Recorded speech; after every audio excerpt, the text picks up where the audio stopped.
আমার প্রিয় শিক্ষার্থীরা, আজকে অনলাইন ক্লাস সকলকে স্বাগত জানাচ্ছি। আজকে যে টপিক নিয়ে আলোচনা করবো HSC higher mathematics first class chapter 3 অর্থাৎ সরলরেখার অঙ্কের সমাধান পর্ব 7।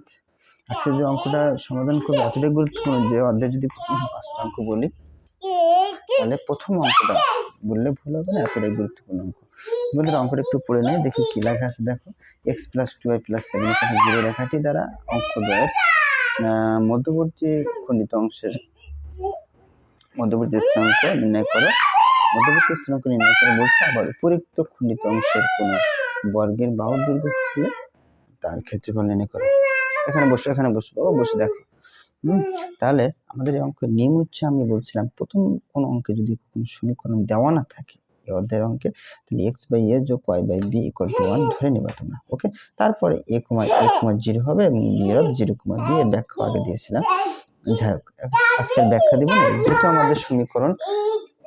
যেহেতু আমাদের দেওয়া আছে, তাহলে আমরা এইভাবে লিখবো x + 2y + 7 = 0। আমার এই টাইপের এই ফর্মেটটা তৈরি করে নেব। ওকে, x + 2y লিখলাম +7, এর পাশে গেলে -7। এখন কথা হলো স্যার -7 কেন লিখলাম? +7 এর পাশে গেলে তো -7 হয়। আমাদের উদ্দেশ্য হচ্ছে এই পাশে 1 রাখতে হবে। প্রথম যেটা আছে আমাদের, এখানে বসো বাবা, এখানে বসো।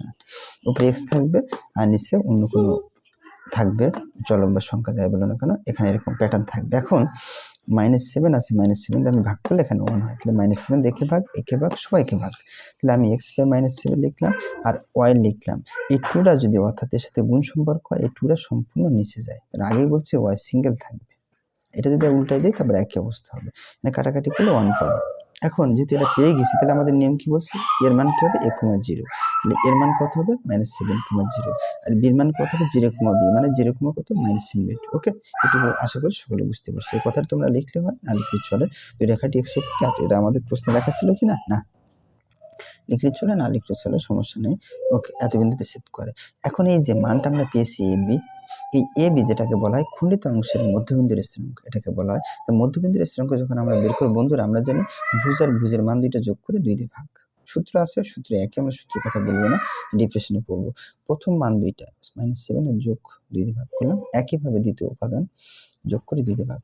0 যেহেতু মূল্য নেই, -7/2, আর এটা যদি ক্যালকুলেশন করে -7 আর নিচে 2, এই এখানে নিচে হলো 2, এর নিচে কিছু 1। এখানে এটা যদি উল্টাই দিই তাহলে উপরের মানটা আগে বসে আর এখানে 1 নিচে, 1 উপরে যাবে আর 2টা নিচে। এখন -7 এই আর নিচে 2 গুণ করলে 4, এই যে লিখে ফেলছি।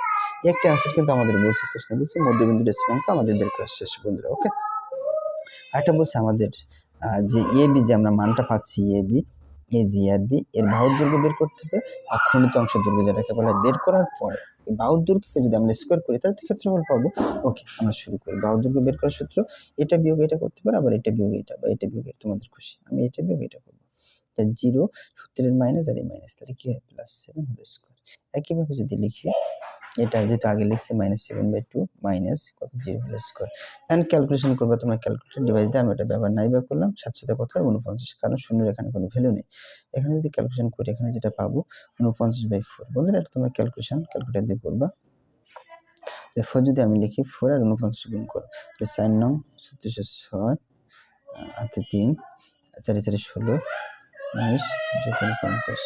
তার মানে হচ্ছে 15 5 হাতে 1 4 1 5 9 14 4 1 2 245/4।